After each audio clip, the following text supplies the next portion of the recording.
हंसमुख और बतूनी चंचल को आज लड़के वाले देखने आ रहे थे।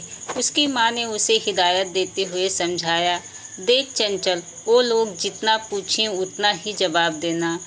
उनके सामने अपनी मास्टरनी झाड़ने मत बैठ जाना। और हाँ, हर बात पर खी खी कर हंसते मत लग जाना। मम्मी वह कुछ पूछेंगे तो जवाब तो देना ही पड़ेगा ना। और मुझे कोई शौक नहीं है सबके सामने अपनी मास्टरनी झाड़ने का। वैसे अभी कौन सी मैं मास्टरनी बन गई हूँ, और मम्मी हंसने की बात होगी तो हंसूंगी ना। अरे, लड़के वालों के सामने थोड़ा शर्माना पड़ता है। क्यों शर्माना पड़ता है? वैसे लड़का तो आ नहीं रहा है, लगता है शर्मा कर घर बैठ गया है। तो अब शर्माऊंगी किससे? चंचल ने चुटकी लेते हुए कहा। माँ ने कहा, चुप कर बेशर्म, उसका पिता व बड़ा भाई बहन आ रहे हैं, कुछ इज्जत रख लियो हमारी। तभी दरवाजे की घंटी बज गई। लगता है वह लोग आ गए। तू जा अंदर, जब बुलाऊंगी तब बाहर आना।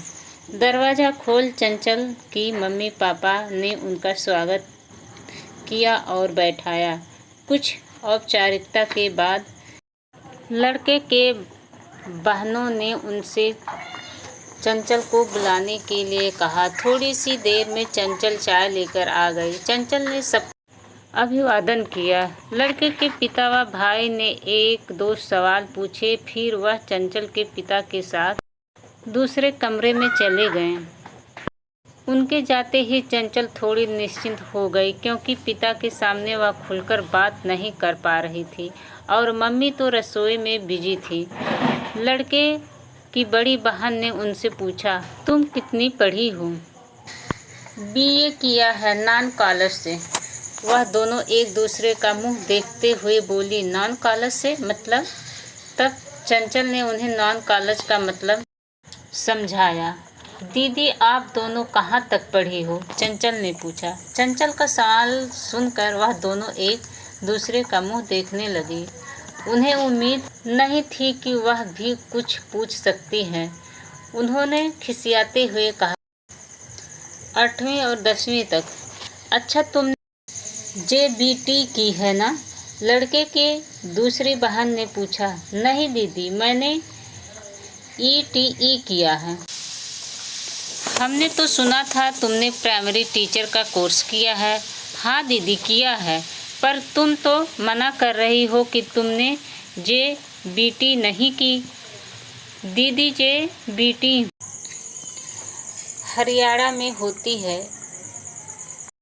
दिल्ली में इस कोर्स का ईटीई कहते हैं। चंचल ने मुस्कुराते हुए कहा। धीरे धीरे चंचल अपने रौ में आ गई थी।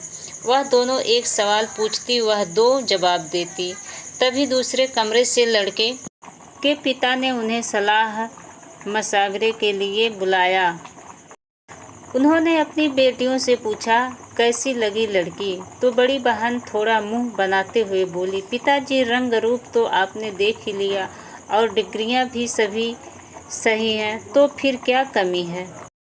बस बोलती थोड़ा ज़्यादा है। उसके इस जवाब को सुनकर लड़के का बड़ा भाई, जो इतनी देर से चुप बैठा था, सब सुन रहा था, तुनुक कर बोला, गूंगी बहू ले आओ, बोलेगी ही नहीं। यह सुन दोनों बहनें चुप हो गईं और रिश्ता पक्का हो गया। आज भी शादी के बाद चंचल का पति बहस होने पर एक गुस्सा में जब भी उससे कहते हैं, कितना बोलती हो तुम, तब चंचल धीरे से यही डायलॉग मार देती है, गूंगी बहू ले आते, बोलती ही नहीं। तो दोस्तों, ये हमारी कहानी आप लोगों को कैसी लगी? यदि हमारी कहानी अच्छी लगी होगी तो हमारे चैनल को लाइक, कमेंट, सब्सक्राइब कीजिएगा। Bye bye, thank you.